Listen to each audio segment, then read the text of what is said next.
Okay, it is week 9 for year 12, this term 3.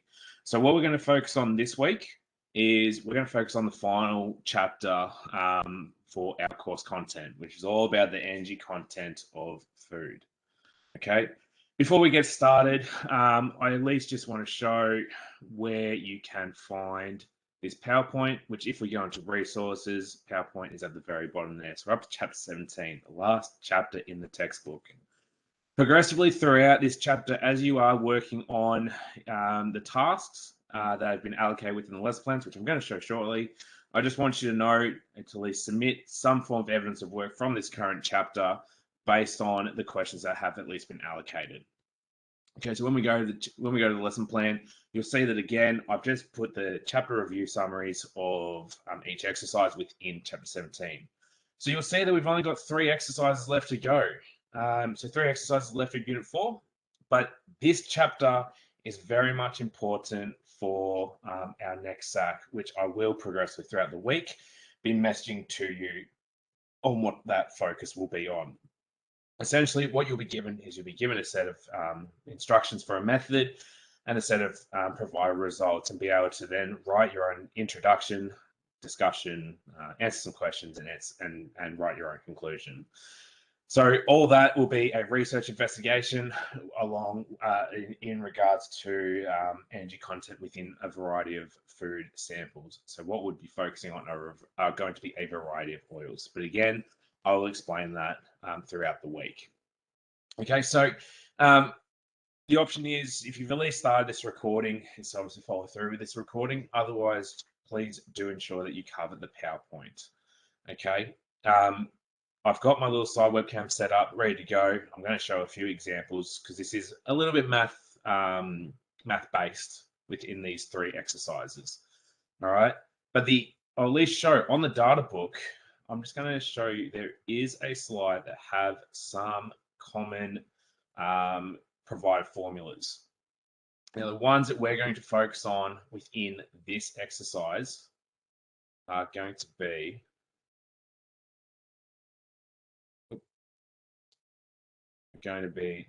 these 3 equations. So it would be very much important to know how we go about with these 3 equations. All right.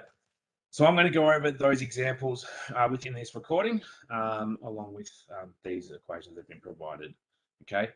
Other things to note as well of what you would be provided within a exam situation would be the specific heat capacity of water. Now, that constant there is one that we're going to be using within this exercise.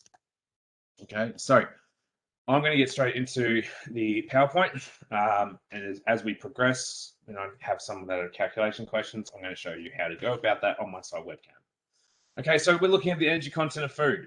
So these 3 dot points that are under that key knowledge are the skills that we're going to look into across this chapter. So I would, again, as we always do at the start of a new chapter, at least write these down so we can refer to what we're looking into within the overall chapter. Okay, so we're going to be looking at the comparison of energy values of a variety of food molecules. Understand that a compound such as glucose can be used as a primary energy source, as well as understanding how to balance its thermochemical equation, which is actually something that we dealt with towards the end of chapter 16. Then what we're going to do is we're going to introduce the concept or the principle of calorimetry, which is essentially just burning some variety of food molecules and being able to just associate some form of calculations like those 3 that were from the data book into practice. Okay, so at least if we start this, we're looking at food as an energy source. So overall, food, any variety of food molecule that we look into, it supplies energy. Now, that energy is needed to then be broken down further for the use within physical activity or possibly even breathing overall, if anything.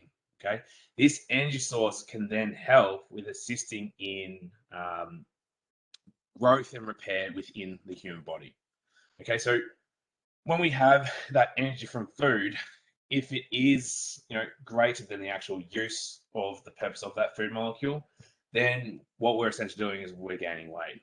Okay, but if that energy use is then greater than the energy supply from the food, we tend to lose that weight. So we're losing that energy, if anything. Okay, so what we want to ensure is that the energy use is actually there for a purpose.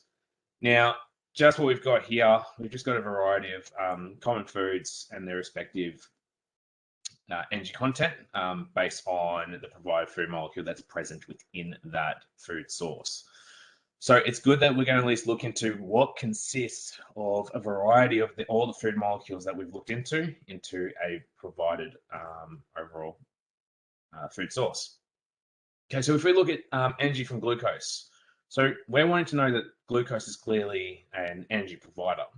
Okay, so when we look into glucose, which again, it is at the very top of our slide here. So just at least so we know how it looks and the structure that it is.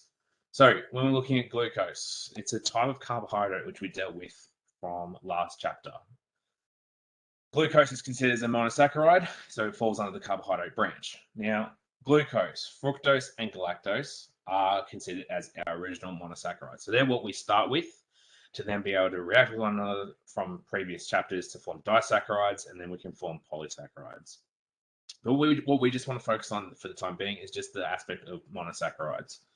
So what we've got, just to have a little bit of background, just from previous chapters, monosaccharides, they're crystalline solids with a sweet taste, and they generally all have the same formula as such. These are molecules which contain a number of polar hydroxyl groups. So when we're talking about polarity, we're looking at the electronegativity side of things. And if we look at this glucose molecule, well, based on what I have, we've got multiple hydroxyl groups. Okay, those are our most polar functional group that we can have. And because they're so polar, they're going to be highly soluble in water, and that's due to the formation of hydrogen bonds with water. Okay, so we need to ensure that for hydrogen bonds to occur, that hydrogen needs to bond with oxygen, fluorine, or nitrogen. But in this case, we're really focusing on the bonding between oxygen and hydrogen. Okay, now if we at least look into a variety of reactions that can help with the use of glucose. Condensation reactions is when we're going from something relatively small to relatively something larger. So we're going from monosaccharides to disaccharides to polysaccharides, remembering that we're always removing water as a second byproduct from when we go from a monosaccharide to a disaccharide to a polysaccharide. Okay, hydrolysis is the reverse of that reaction, which is what we focused on for the past week. Now, hydrolysis is just when we take that second product of water, okay, but now that's acting as a reactant. Our large molecule of our polysaccharide is our other reactant.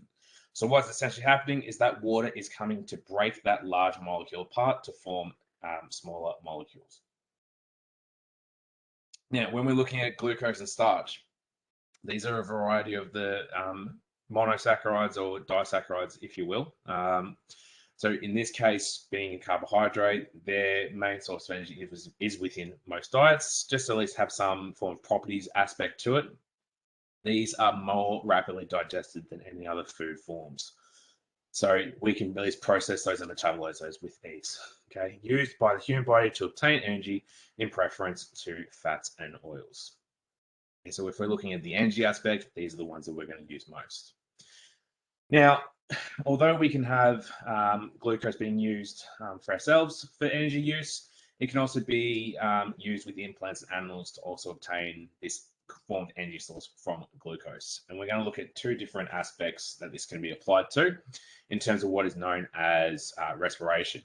Now, we dealt with this in the last chapter recording, which showed the understanding of how we balance the equation, but at least just so that we are aware, there's two varieties of respiration, beginning with glucose as a reactant. So we're looking at the concept of aerobic and anaerobic. Aerobic respiration is just us using that glucose molecule and reacting with oxygen. Now, the way that we balance this equation at the very top here, we dealt with that in the chapter 16 recording. Okay, so it's just being able to understand that we need to balance the carbons first, the hydrogen second, and the oxygens last. Okay, what we'll at least see when we're looking into all these values, or when it comes to looking at respiration, is we have ourselves a heat of combustion value. Now, we can see that from what I've just highlighted here in yellow, which is now in blue, you'll see that it's a negative value. Okay, so anything which is negative is releasing oxygen, is releasing energy, and that's in the form of carbon dioxide and water. Now, being something that's releasing energy, we need to think, well, what kind of a reaction is this when we're releasing this form of energy? And obviously, if we're dealing with a delta H, well, that's releasing of heat. And a negative value indicates that we are talking about an exothermic reaction. Okay, the other aspect that we can look at is what is known as anaerobic respiration. And what we'll see is that the only difference is it's the anti-aspect of aerobic respiration, which means it doesn't require oxygen and therefore it will yield less energy. So it's more quicker to occur, if anything. Okay, in terms of anaerobic respiration, just to at least know, it can occur in muscles during prolonged or vigorous exercise, results in the buildup of lactate ions. So when we're breaking apart our glucose molecule, there's no other reactant to go with it. It's just going to break up into respective ions. So seeing that we have ourselves a negatively charged ion here with our lactate, that's going to also be produced with our hydrogen ions, which is what we've got just in the second aspect of this reaction. All right. Now, there are also aspects where this anaerobic respiration or breaking down our glucose molecule can produce ethanol as well as carbon dioxide. Okay, so in this case, what's actually happening is that where the production or the breakdown of this glucose is requiring less energy in order to break it down, which means that it is, as I said, a faster process than in comparison with aerobic respiration. Okay, so just a few little properties to at least understand. What we're looking into though now is we're going to look into the energy values now of carbohydrates, proteins, and fats overall. Now, what you'll see within food labels is that the energy content of foods is measured as such. Okay, generally you'll always find some form of an energy source per amount of gram or just per the packet. Okay, so we can see that within food labels, but we're going to apply it as well to the chemistry aspect by looking at the energy content of food being measured in kilojoules per mole. Okay, so looking at this one, when we have the energy release on combustion is equivalent to the energy release when a food is oxidized during respiration. So when we're looking at the energy release, it's talking about a particular amount being released. And in terms of this, we're releasing energy in the form of heat of combustion. Okay, so when we have our carbohydrates, our fats and proteins, they're all going to burn at some form of array or some form of a provided energy source. All right, or provide energy content. So this value here, when we're looking at HC, that's essentially meaning the heat of combustion. All right, so all food groups that we've got are going to have a provided energy content. Okay, whether it's the heat of combustion or the amount of energy that's available for the body. Okay, so the energy available to the body from a nutrient or food is called its energy value. Now, this table, which is at the bottom here, is what's going to help us with a few calculations. Now, you might be thinking to yourself, do I need to remember these values? And the answer is they are a part of the annotated data book. So they are actually a part of your data book. Right? So it's something to at least know that it is present and something for you to at least refer to. So at least then you're not trying to remember all variety of numbers. Okay. So all we're going to get is we're going to get the values that are for the heat of combustion of each of these provided food groups. But it's at least good to know that we have them present. Okay. All right. So now if we're actually looking at the values of these energy values of provided food groups, what we're going to see is that energy value of fats and oils is significantly higher than carbohydrates and proteins. The reason for that is the fact that carbohydrates tend to contain more oxygen atoms than fats and oils.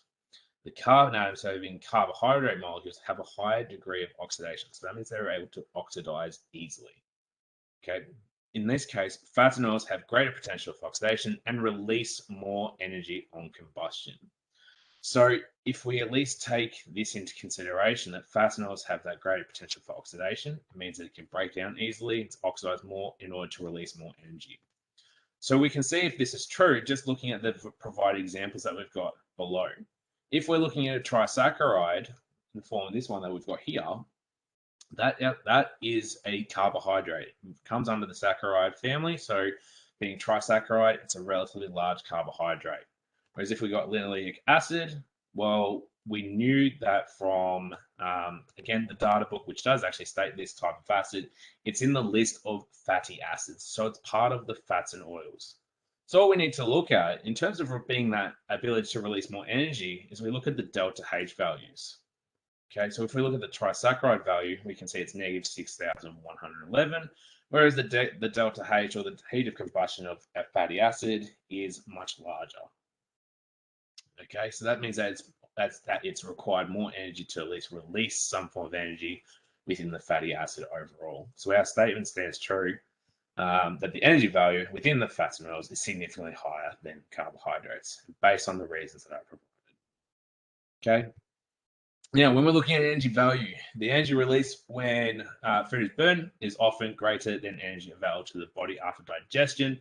And this can be due to the following three reasons. So, incomplete absorption of nutrients within the body, incomplete oxidation of nutrients such as proteins and soluble fiber, heat loss in the oxidation of glucose as some is lost as waste heat. Now, starch is rarely digested and is the primary source of glucose. Again, to that respiration aspect. The lack of the enzyme cellulase makes it harder for us to hydrolyze cellulose, but cellulose in foods is often referred to as dietary fiber and provides little energy. So really, I just want you to at least understand just a little bit of background within energy value. The main focus of what we're really focusing on is going to be more the calculation aspect. But at least this little background information can at least be helpful in terms of some form of research investigation, possibly. All right. So, as I said, our main focus is going to be on the calculating energy value within a variety of food groups. So it's going to be using the provided table that we have here. Okay. So what these are going to help us with is going to help us with calculating the energy within a provided food group. All right. So we're going to just have a quick look at a provided example that we have here. Okay, so we've got labeling on a sample of unsalted cashews indicates that 29% of this provided product is going to be carbohydrates, 18% is proteins, and 46% is fat. Now, seeing that, you've got carbohydrates, protein, and fat. They're all the three nutrient groups that we can focus on in order to be able to calculate the energy value. All right, so the remaining 7% is water, which does not supply energy. What we're essentially doing is we're stating, if we've got ourselves a percentage, we need to assume it's in a 100-gram sample. So essentially, we're matching the percentage to grams, and that's what I'm going to show on my next example from the next slide. So what you'll be able to see is that all that we're doing is we're trying to calculate the energy value. So in that case, we're not worrying about the combustion aspect, we're focusing on this second column, the third column within this respective table. So we're multiplying our respective percentages to our respective energy values, which are available for the body. Okay, so if we have carbohydrates, we've got ourselves 29 grams and we're multiplying it by 17 kilojoules per gram, right, which is what we can see here. The protein aspect, seeing as it's 18%, we're assuming it's 18 grams because it's assumed it's in a 100-gram sample. So it's 18 multiplied by 17, and we find out what the energy value available for the body is within this respective nutrient. Same thing with fat. We've got 46 grams multiplied by 37 because we can see that in the third row here within the table. So once we've calculated all the respective energy values of each nutrient, we just add them all up and we divide it by 100 because that's the energy value divided by the mass of the overall sample that we're looking at. All right. So what we're going to do is we're going to look at this example that I've got at the top here. This will then help with answering this question here, which is question 5 of 17.1. So I'm going to flick over to my side webcam, and what we'll see is we've got that example written down. So I've got my table of energy content as well as energy values in terms of heat of combustion and the energy that's available for the body. So what we've got carbohydrates. If we're looking at energy value, I'm only looking at this row here, this column here. Okay, all about energy value.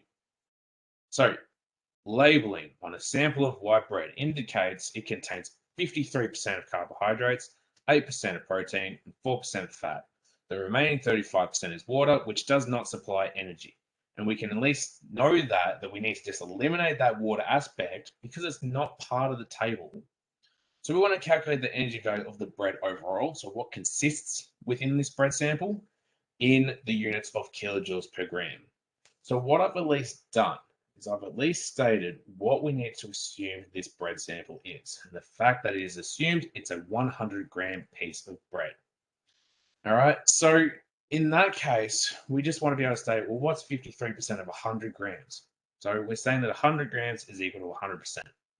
So in that case, 53% means it's 53 grams of carbohydrates.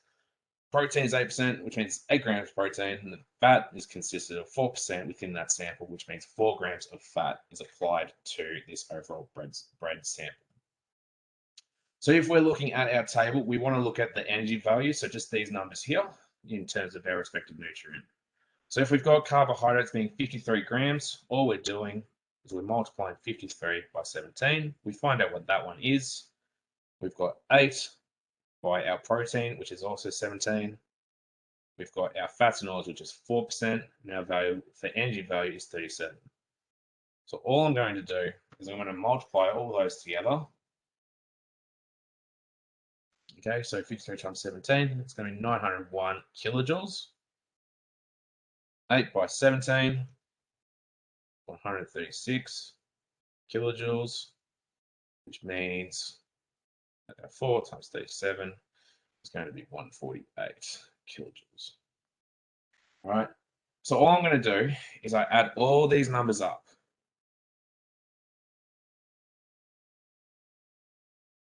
Equals sum of food, nutrient, energies divided by 100 grams. Okay, so these are all going to be in kilojoules as well. So all we're doing is 901 plus 136 plus 148. And I'm going to divide that by 100. Reason being is because we want to find out that it's in kilojoules per gram. So the sum of everything that's on my numerator in this aspect is going to be 1,085 and 100. We have kilojoules and we've got our units of grams. So all we need to do now in this case is just divide this, and we'll see that it comes out to being 11.85 kilojoules per gram. Okay. All right. So at least within these equations or within these calculations, what I would recommend doing is that you refer to the work example which is provided, whether it's in the PowerPoint or even the textbook, especially within the 17.1 aspect, as that question I've just done comes from a worked example within the textbook. Okay. Understanding this process, if you need to go back within this recording or at least refer to those worked examples, that will help you with answering this third dot point, okay, which is question 5 in the textbook. So what we can then move on to is we can move on to this understanding of transferring heat energy through the use of water. All right, so the heat energy transfer to the volume of a water can be calculated by measuring the initial and final temperature of the water. So, and as well as the volume of the water. So what we've got is we've actually dealt with heat energy previously, and that's what you'll find within this equation that we'll have here. So it's all about the heat energy that's been released within a provided sample. Okay, so what can essentially happen is we can burn a solution or burn a food group that can at least change the temperature of our water. And we can see, well, how much has actually been released based on heat and based on heat that's been released. Okay, so the way that we do so is bringing in this idea of specific heat capacity. Okay, so when we're dealing with just some common substances.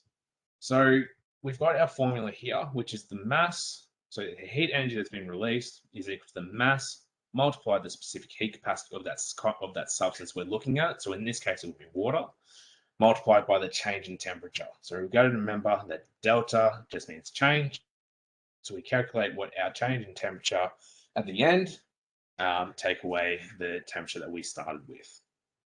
Now, in all cases of this one, because we're dealing with water, we can at least associate density with specific heat capacity. So whenever we've been given a sample or a provided volume of water, we can assume that that volume is the same as its mass, and that's where the value for M comes into it. So what we're essentially saying is, because the density of water is 1 gram per mil, that means that we can say 1 mil is equivalent to 1 gram. That means that I can say 100 mils is equivalent to 100 grams, or 200 mils is equivalent to 200 grams. And then the value we have for C, which is our specific heat capacity, is 4.18 joules per degree Celsius per gram. Now, again, that value is within the annotated data book with the common constants that we'll have within calculations. Okay, so at least just to give ourselves an understanding of what's essentially happening is that we can just burn a provided food sample to a provided sample of water to at least understand, well, how much energy can be released in terms of heat from this provided sample. All right. So there are a number of ways to reduce heat loss during the calorimetry experiment shown below. List a few of them, and that's just what we can see. It's just simply, well, what's essentially happening. All right. So from this figure, I would at least go to 17.2.3, which is from the textbook, which will show ways that we can reduce this amount of heat loss. All right. What our main focus is we want to look at the calculation aspect, as I said. So we're going to look at this question, which is on my side webcam. Okay. So we've got ourselves a sample of burning food is used to heat 200 mils of water. Now, I would at least recommend using some form of a highlighter to highlight common terms or common words. We're going to calculate the heat energy within kilojoules, which has been transferred if the temperature of the water increases from 15.5 to 30 degrees. So what I've essentially done is I've at least noted the mass of the water solution and our change in temperature. All right, so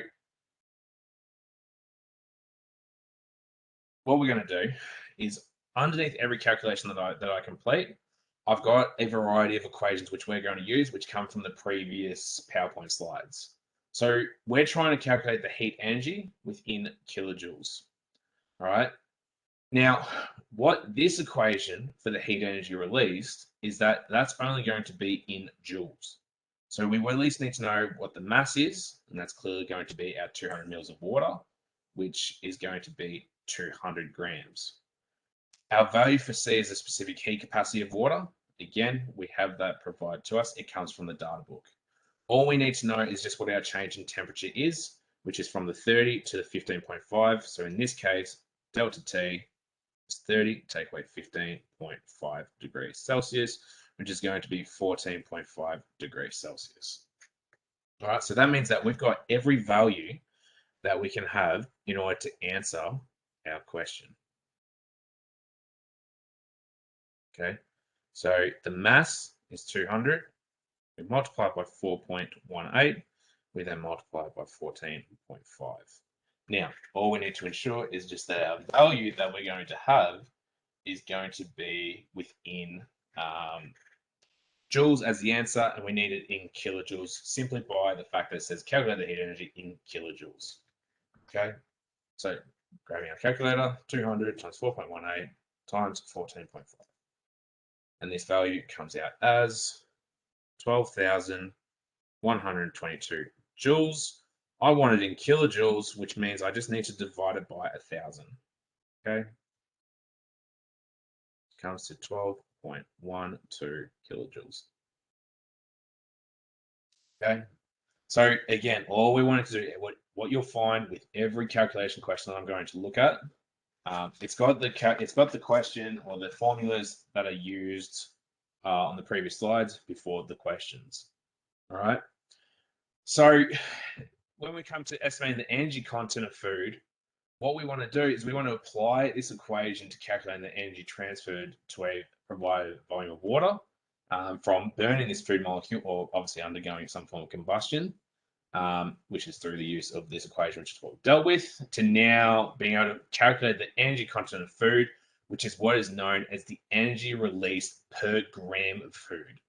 So the only thing that's going to change is we're going to be, or at least introducing before we change anything, is introducing this new equation here. Energy content is the heat energy over the change in mass. So the change in mass comes from the food sample that we're looking at of how much has it started with to how much has it ended with. All right.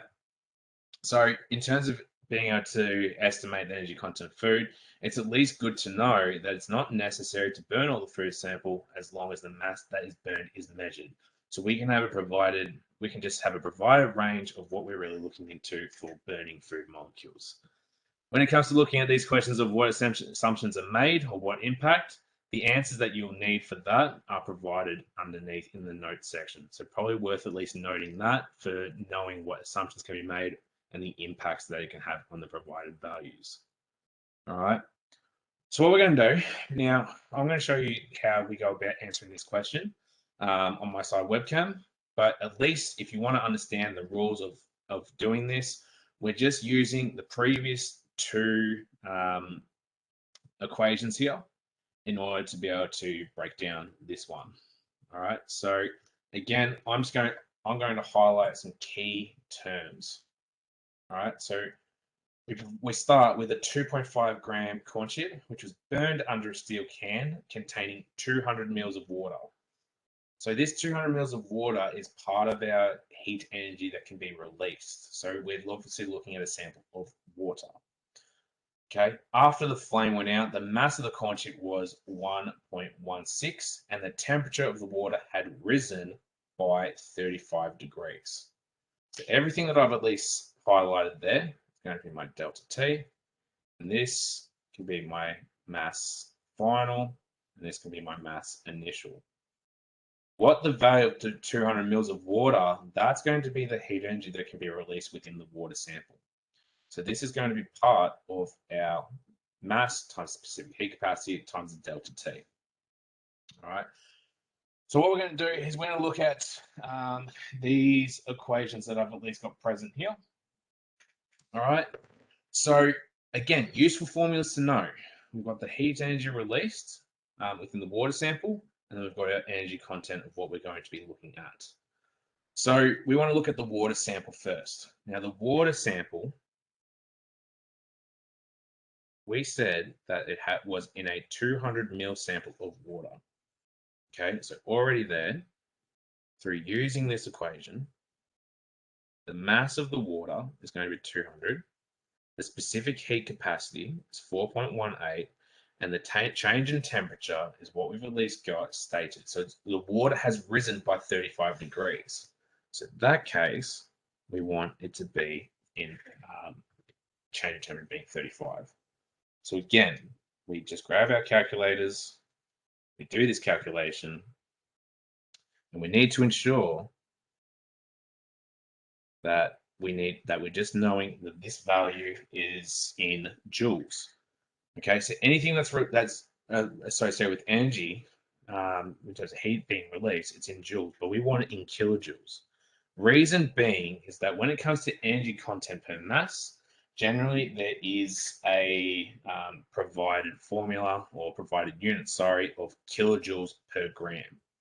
So in this case, this just equates to 29.26 kilojoules, because all I need to do is just divide by 1,000. Okay.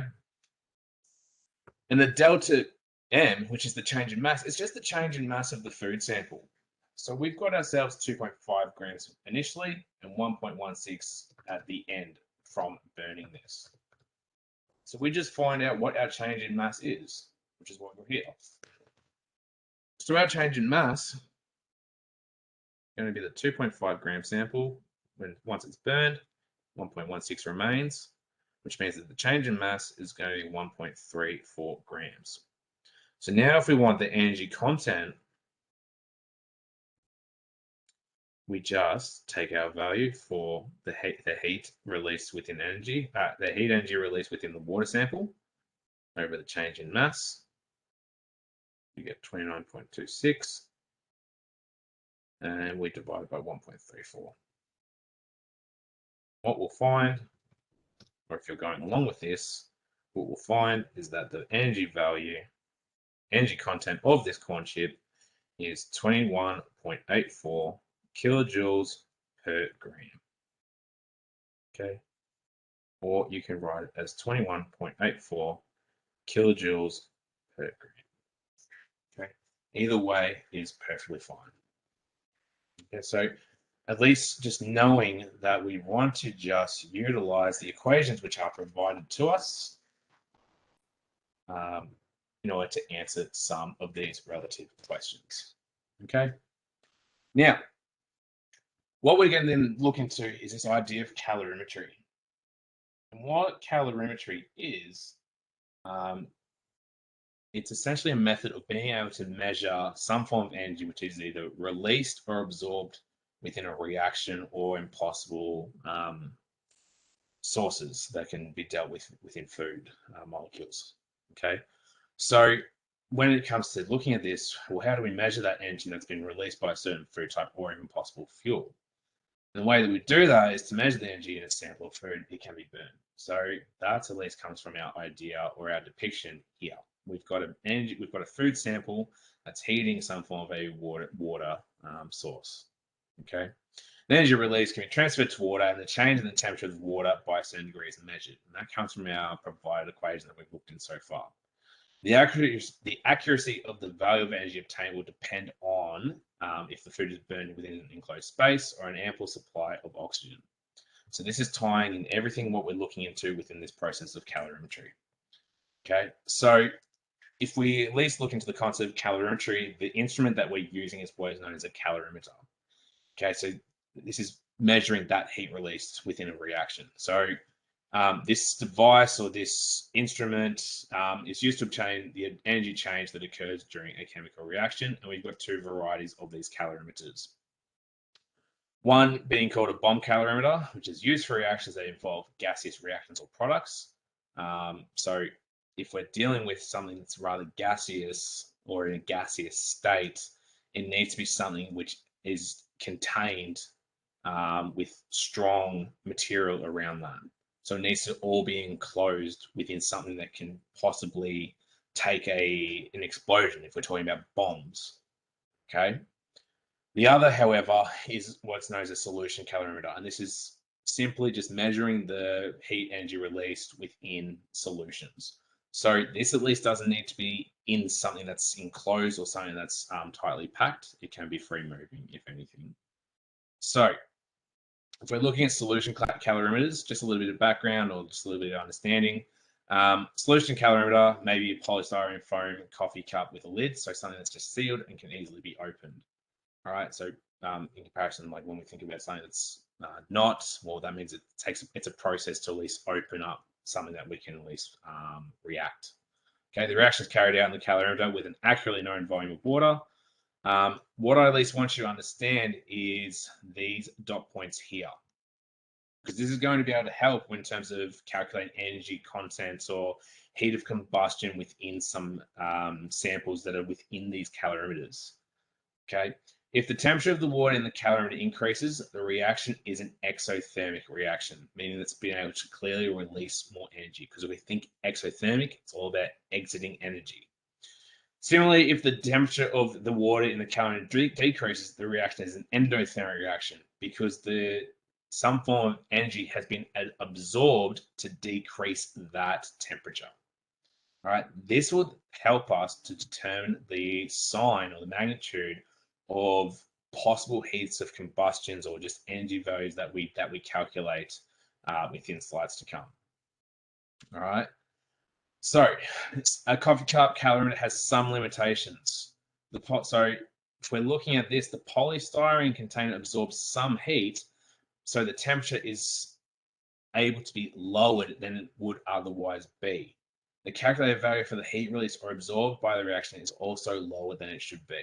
So just so that you're at least aware, questions like these, the answers are provided in the notes. So I'm going to get you to go over these provided answers in your own time. Again, I'm really just wanting to focus on the calculation aspect. So being able to classify the following investigations according to whether they would be best carried out in a bomb calorimeter or a solution calorimeter, what we at least want to know is that bomb calorimeters are going to only involve those which are in a gaseous state, whereas a solution is clearly part of the solution calorimeter.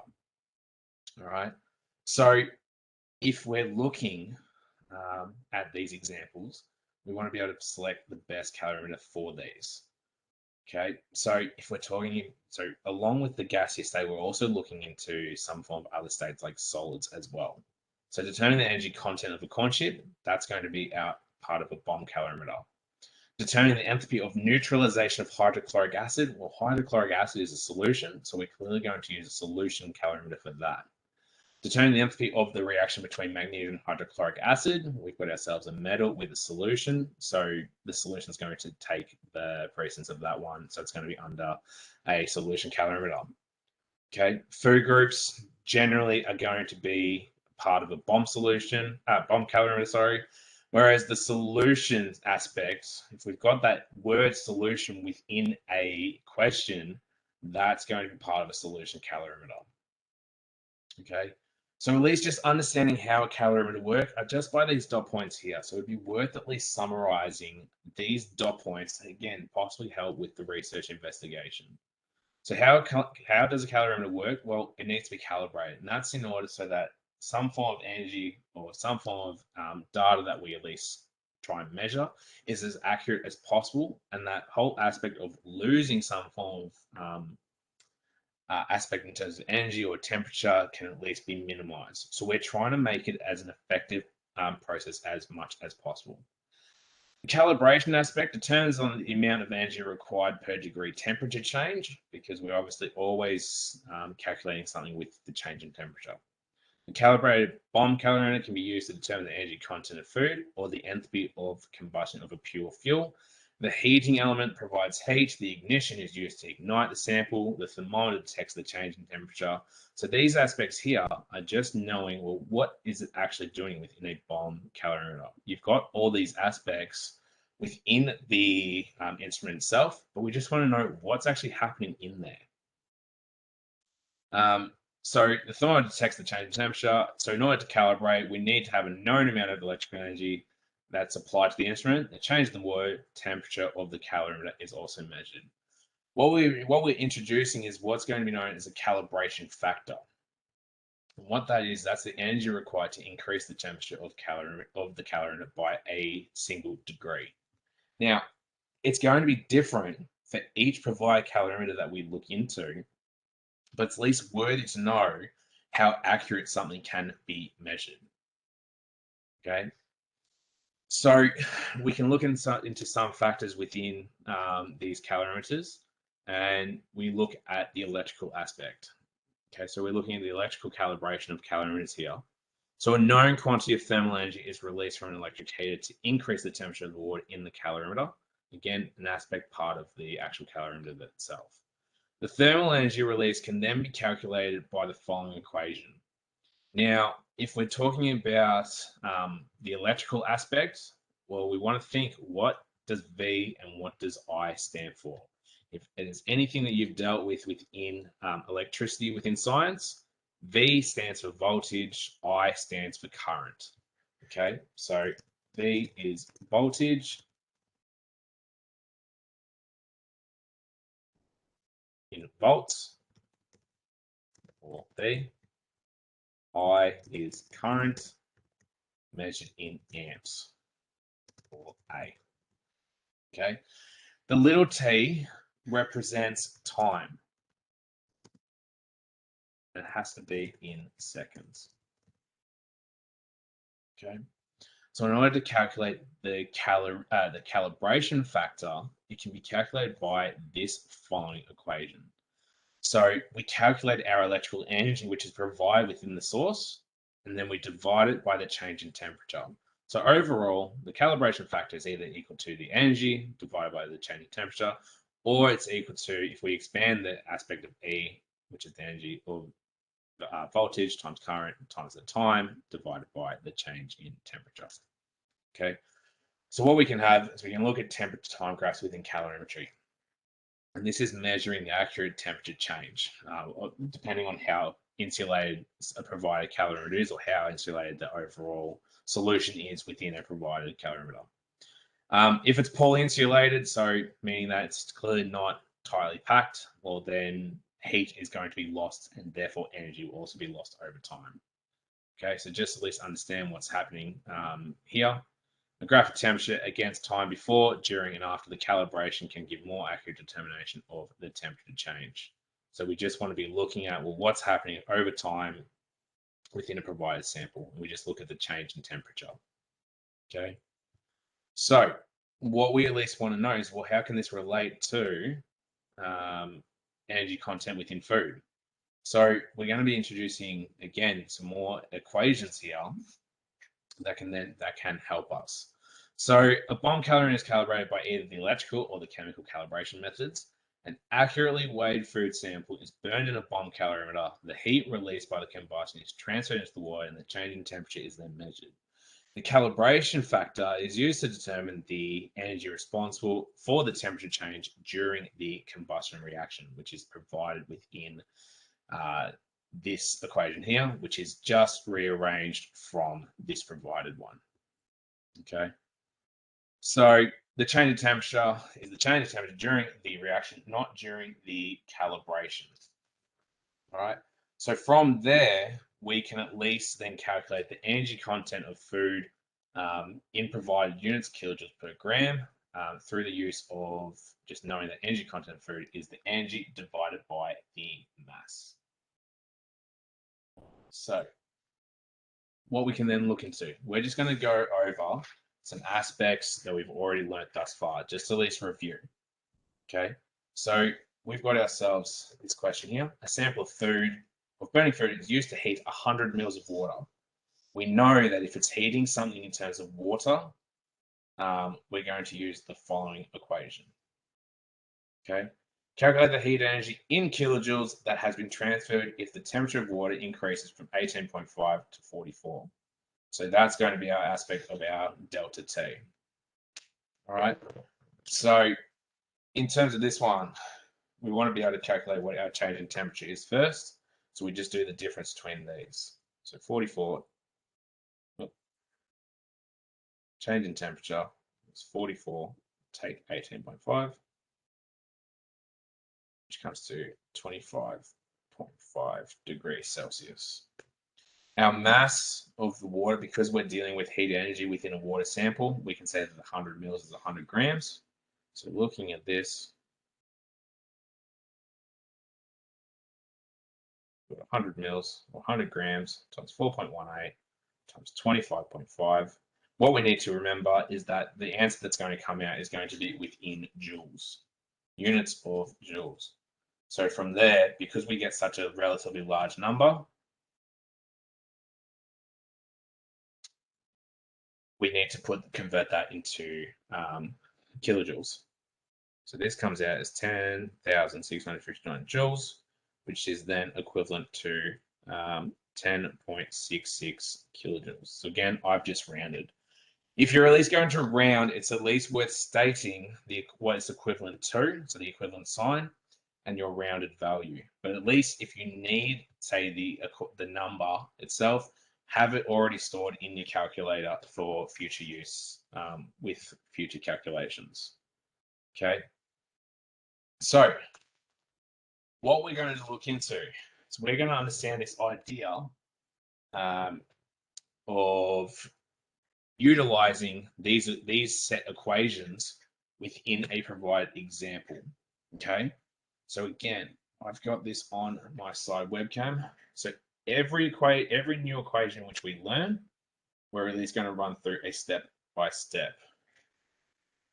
And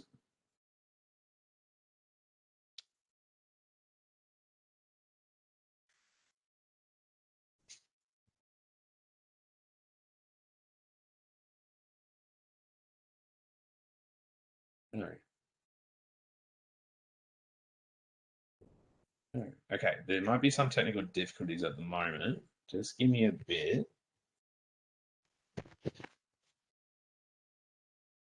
Hopefully we'll get this sorted very shortly.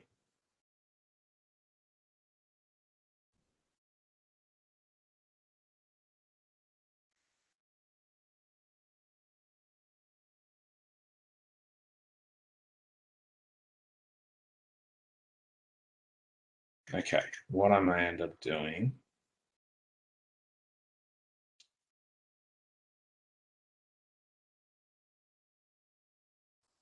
How random that my webcam decided to play silly buggers just then. Okay, we're going to continue this here. All right, so I'm going to go back to my side webcam. Okay, so like I was saying, we're going to have like some questions here, but they're at least broken down with provided steps, and they're provided from the steps within the PowerPoint itself. Okay, so if we're looking at a question like here, a bomb calorimeter was calibrated by passing 1.5 amps. Okay, so already amps. That is going to be our current. Through the electric heater for 50.5 seconds. Again, seconds being time. At a potential difference of 6.05 volts. Now, that aspect there is our voltage, which is our volts.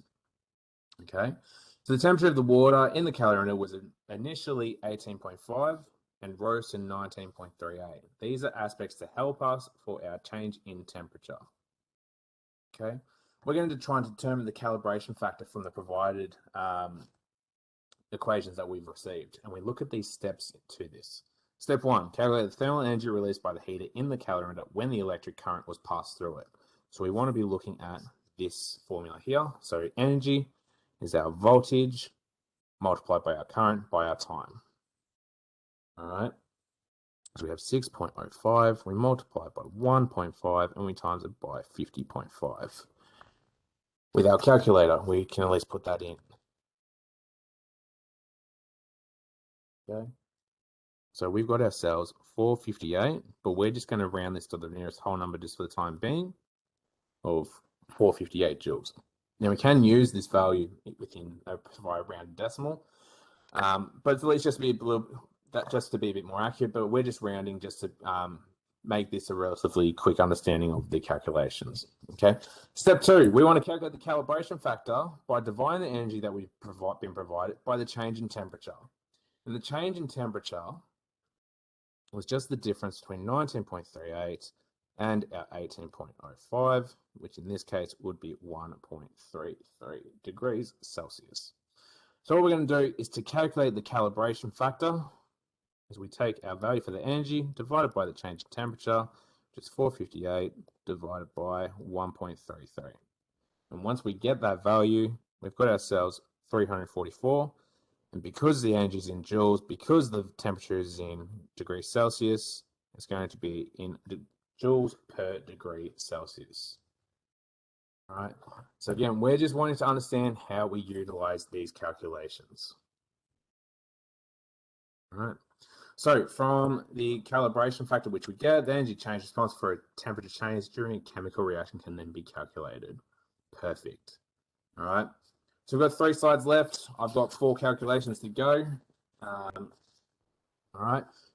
So when we're talking about chemical calibration within a calorimeter, we can, this involves performing a chemical reaction in the calorimeter that releases a known quantity of thermal energy causing a rise in temperature. So we can look at the example of benzoic acid here. All right. We've got ourselves our structure. We've got ourselves a provided heat combustion of benzoic acid. Okay, so a known amount within moles of benzoic acid is burnt in the calorimeter. The change in temperature is measured and used to calculate the calibration factor. The energy release during calibration is calculated by the following. So the energy is equal to the number of mole multiplied by the change in heat of combustion. From there, the calibration factor can then be used, can be calculated through the use of calculating the energy provided divided by the change in temperature. So these values here, this value here for the heat of combustion is also provided in your data book, which you'll find when we go over exam revision. There are relative values of heats of combustions of some relative solutions that we can look into. Okay, so we're going to look at a calculation question here. So bomb calorimeter was calibrated by the complete combustion of 1 gram of benzoic acid when it has a provided heat of combustion of such. The temperature of the water in the calorimeter rose from 17.5 to 21.67 during the calibration. Determine the calibration factor of the calorimeter. So we need to utilize the following equations here. Okay, so we start with the energy, and then that at least allows us to then calculate the calibration factor. But there's one aspect that we need to at least remember. If we're calculating moles, number of mole, and we've got ourselves a provided mass, I want you to think what equation we could possibly use to be able to calculate mole from a provided sample of mass. So again, I'm just going to highlight some important information that we're going to use in order to calculate this. Okay, if we're dealing with trying to calculate the number of mole of something from a provided mass, the answer that we should have thought of, if we have a known amount of a known mass, and we're trying to calculate for moles, well, we use mass over molar mass. And in our case, to make it easier, for benzoic acid, the molar mass for that is 122. So we're going to use the following equations, which is what I've got here. Okay, so the provided equations which I have are going to help in order to answer this one. So we're going to take it step by step. So we're going to calculate the amount of mole first. This is 1 over 122. So again, just grabbing our calculator. 8197, I'm going to round it to. We can then utilize this value for amount of mole in the equation and multiply the heat of combustion of benzoic acid. So we take our value, we multiply it by 3,227, remembering that this is in moles, this is in kilojoules. Okay, kilojoule per mole, sorry, which means that the energy is going to be in kilojoules when we find out our final answer here. So we're going to take this value, so 0.08197 times by 3,227. We come out that it equates to, or sorry, we're going to use our rounded answer, multiply that by 3,227, and it comes out as energy equal to 26.45 kilojoules.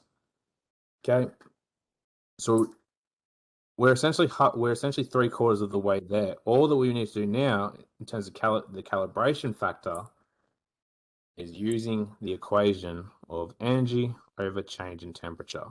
Now, change in temperature came from the 21.67, take away our 17.5 degrees Celsius, which equals 4.17 degrees. So all we're going to do is take the 26.45, we're going to divide by 4.17. We've got ourselves in kilojoules, we've got it in degrees Celsius. Therefore, that our final answer, when we divide these, is kilojoules per degree Celsius, or 6.34 kilojoules per degree Celsius. So we can write it as either way, or shape or form. So it's just breaking down the questions that we have. So we want to be able to utilize, say, a highlighter to highlight some key information. Okay. So then what we can do is, if we then look into examples like this, calorimetry involving pure substances, we can use these to determine the enthalpy changes. So our delta H, so we want to be able to find out what our delta H is. All right. Now, just So, for example, if we want to look at the combustion of, say, glucose, so we look at this example here. So 9.396 grams of glucose, completely burned in a bomb calorimeter. The calibration factor of the calorimeter was 9.56 kilojoules per degree Celsius. So already we've got our calibration factor. So we're going to be utilizing some previous equations learnt in order to be able to calculate our enthalpy change, so our delta H.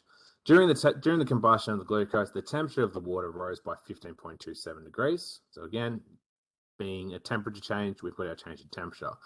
Calculate the enthalpy of combustion of glucose in kilojoules per mole. So what we've got is we've got our step-by-step of how we want to solve this, which is what I've got to the side here. Okay, so I'm just going to highlight 9.396 grams of the glucose. We've got ourselves our calibration factor, and we've got our change in temperature. All right. Now, we're going to do this step by step. So we want to calculate the energy first, which is the calibration factor multiplied by the change in temperature. So calibration factor, which is 9.56, we multiply it by 15.27. And we need to remember that energy for this one, because we've got kilojoules per degree Celsius and multiplying by degree Celsius, it's going to be in kilojoules overall, the number that we get. So we're going to do 9.56 times 15.27, which is going to equate to 145.98 kilojoules. I'm just rounding on this one. Okay. Cool. So then we're going to use the value N equals mass on molar mass because we're trying to calculate the amount of mole. So for glucose, the molar mass for glucose is 180. So in this case, all that we're going to do, we're going to take our 9.396, we're going to divide it by 180, and that will come to 0.0522. And now, within this example, is that when we're calculating the heat of combustion per mole, all that we're doing is we're just taking the value for the energy that we got in step one, dividing it by the amount of mole. All right, so in our case, we take our values, we divide them together, it comes out as 2,796.55. But so what we need to remember from previous slides is when there was an increase in temperature, that was in terms of an exothermic reaction. So our value, remembering kilojoules per mole, is just going to be negative 2796, or in our case, we're going to round it to a whole number, kilojoules per mole. Okay, or we could even say 2.8 times 10 to the power of 3 kilojoules per mole. All right, so it's just ensuring that if you have a temperature change, it's an exothermic reaction, which means it needs to have a negative value at the front of the provided answer that we have. Okay, so then utilizing these steps, we can then calculate our provided examples, which we have here. Okay, so again, we're just going to utilize the same steps and the same processes, the same equations in order to solve this one. Okay, so we've got ourselves 1.164 grams of oleic acid. The molar mass of oleic acid is 284. So already our mass over molar mass can be solved. Okay, so 1.164 divided by 180 comes out as 0.006467 mole. All right. The calibration factor of the calorimeter was 10.2 kilojoules per degree Celsius. During the combustion of the oleic acid, the temperature of the water rose by 4.451. So we can already think if the temperature has increased, we can already say, well, what's the delta H is going to be a negative value in this case. Okay. So we've got ourselves, we found ourselves our amount of mole. We just want to find our energy value, and that's done by the calibration factor by the change in temperature. So 10.2 times the 4.51. Okay. And the overall unit that this is going to be in is going to be in kilojoules. So 46.002 kilojoules. All right. And now we've got ourselves our delta H value of the energy over the amount of mole. So we just go 46.002 kilojoules divided by 0.006467 mole. And what we'll find is that when we do this, 46.02 divided by 0.006467 comes out as 7,013 kilojoules per mole. But because the temperature is increased, we've got ourselves a negative enthalpy change. Okay, so at least all we need to know is just understanding how to use these equations. So starting with calculating for your amount of mole, utilizing the breakdown of the calibration factor and change in temperature to calculate the energy, you can then calculate the heat of combustion overall for a provided sample within of a food group. Okay, last one that we're going to look into, calculating the heat of solution. So again, you're looking now at a solution calorimeter, which has a calibration factor of 400 joules per degree Celsius. Okay, so that's already our calibration factor.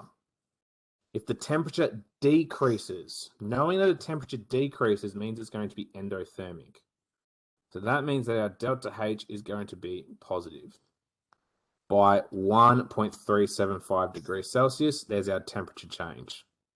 When 9 grams of glucose with a provided molar mass is dissolved in the water of the calorimeter, we want to calculate the enthalpy of solution of glucose.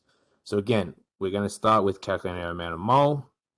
Then, to be able to calculate our energy based on a calibration factor and change in temperature, to then find out what our enthalpy of solution or heat of combustion of this solution is. So we want to start with calculating the amount of mole.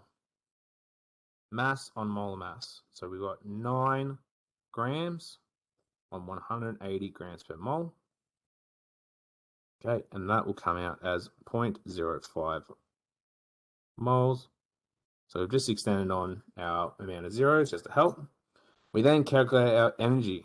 So we need to multiply our calibration factor by the change in temperature. So we've got our 400 times 1.375, which is going to be 550. Now we need to remember, if this is in joules per degree Celsius and we have ourselves per degree, so we've just got degrees Celsius, then our overall unit is going to be in joules. Okay, so if it's 550 joules, we want to have that in kilojoules, which is going to be 0.550 kilojoules. Just to make it easier, all I've done is just converted the joules to kilojoules by dividing by 1,000. Step 3 is then just calculating for our enthalpy of the solution, which is just the energy over the amount of mole. And all we've got to do is just go 0.550 kilojoules over 0.0500 moles. Okay, so from this, we do 0.55 divided by 0.05, comes out as 11 kilojoules per mole. Now, because the temperature has decreased, this indicates that we have an endothermic process. So that means that our enthalpy of the solution is going to be positive 11 kilojoules per mole. Okay, so everything that we've at least done here is really calculation heavy.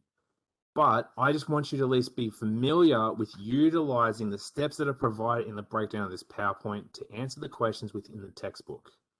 All right, so all that needs to be done is just the provided questions which are underneath the work to complete aspect within the PowerPoint or within the chapter 17. As you progress, I want you to at least submit the work so I can see that. So throughout the week, you'll have this from Tuesday the 7th through to the Friday the 10th. If you have questions, you need to let me know so that I can at least help. That's all that is needed for this week. Ensure that you do attempt the questions and reach out if you need anything. And apologies for the technical difficulties earlier.